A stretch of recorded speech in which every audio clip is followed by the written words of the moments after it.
Shopping with Ashley, she texted, and my stomach twisted before my brain could explain why. There was nothing strange about it. Emily and Ashley went shopping all the time, but that morning she'd left wearing the perfume she only used when we went out together.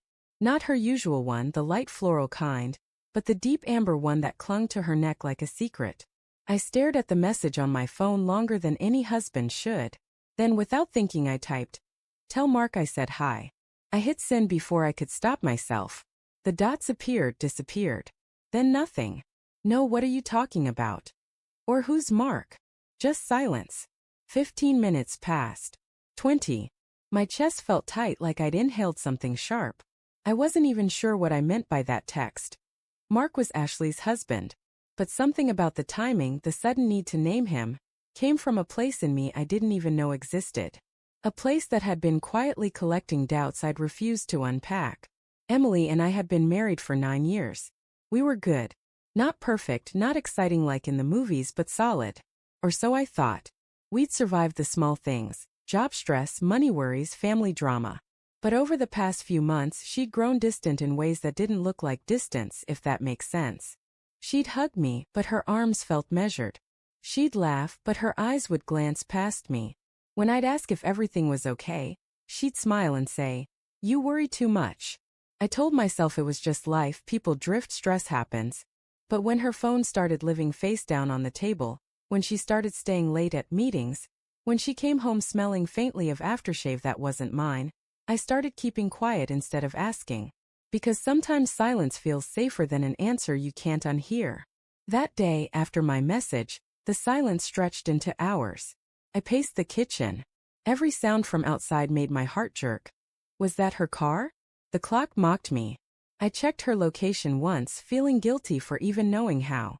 It said off. Of course it was off. She used to joke that she'd die before running out of battery, but suddenly her phone was always dying. At 6:47 p.m., I heard the key in the lock. She stepped in, sunglasses still on though the sun was nearly gone. Her face was pale, lips trembling slightly. She didn't even take off her shoes before blurting, "Why would you say that?" Her voice cracked like a whip. I stared at her. "Say what?" "That text," she said, holding up her phone. "Tell Mark I said hi." What is that supposed to mean? I wanted to laugh or shout, or both. "It means exactly what it says," I replied. She blinked, eyes darting away. "Are you accusing me of something?" I didn't answer.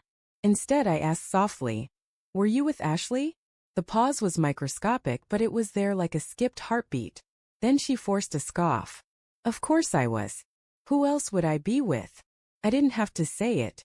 Her eyes did all the talking. She dropped her bag on the table. "You're being ridiculous," she said, but her voice wavered. "Am I?" I asked. "Then show me. Let's call Ashley right now." Put her on speaker. Her hands trembled as she reached into her purse, then froze halfway. She looked at me, and that's when I knew. You can tell when the person you love is about to lie, because their face becomes a battlefield between the truth and what they wish it was. "Please don't do this," she whispered. And just like that, everything broke. I sat down. My knees couldn't hold me anymore. "How long?" I asked. Tears filled her eyes, and I hated that part of me still wanted to comfort her. "It's not what you think," she said. "It never is," I muttered. She sat across from me, hands shaking. "It happened once," she said quickly, like ripping off a bandage. "It wasn't planned. I don't know, lonely. You've been so busy with work, and I felt invisible." I let the words hang there, heavy and foreign. Once. That word can destroy a man. Once means it was enough to undo years of trust, to turn love into suspicion overnight. "With Mark?" I asked quietly. She nodded, and something inside me went cold. Mark, Ashley's husband. The guy I played golf with last summer.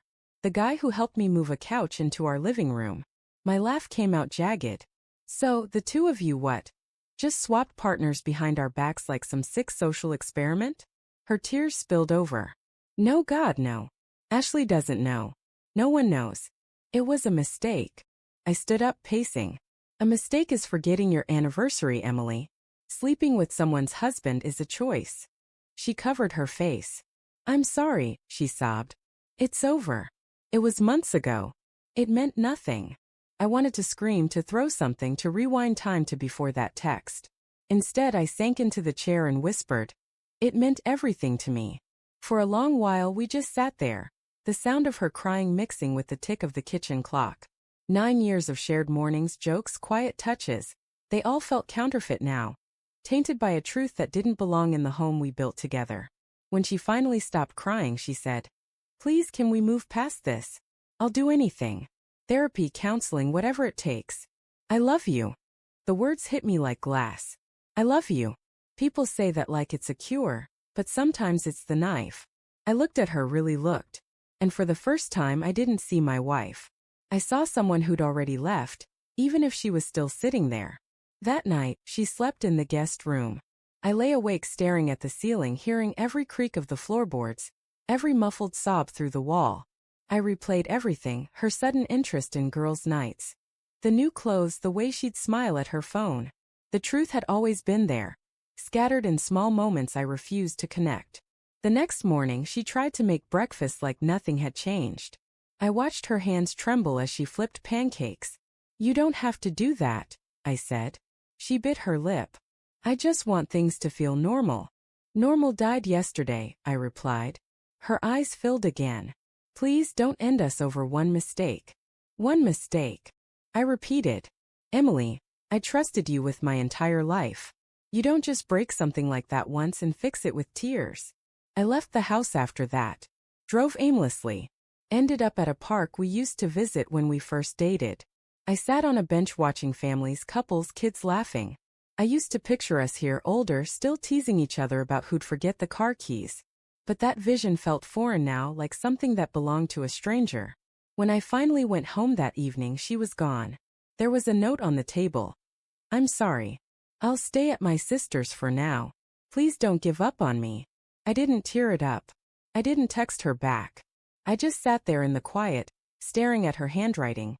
Curved, neat, familiar. And realized how something so personal could suddenly feel like a message from a ghost. It's been weeks since then. We've talked mostly through lawyers now. She wants to meet, to explain again, to rebuild. But I don't think I can. I've learned something I never wanted to learn. Love doesn't disappear when someone betrays you. It lingers like smoke after a fire, choking you, reminding you of what used to burn bright. Sometimes I still catch myself reaching for my phone, wanting to text her, to ask if she's okay.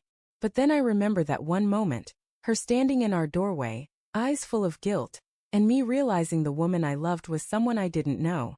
So now when people ask what happened, I just say, she went shopping with Ashley. Because that's where it ended. With one text, one lie, and one truth I'll never unsee. And the hardest part isn't that she cheated. It's that, for a second, I almost wished I hadn't sent that message, because knowing the truth hurts more than believing the lie ever did.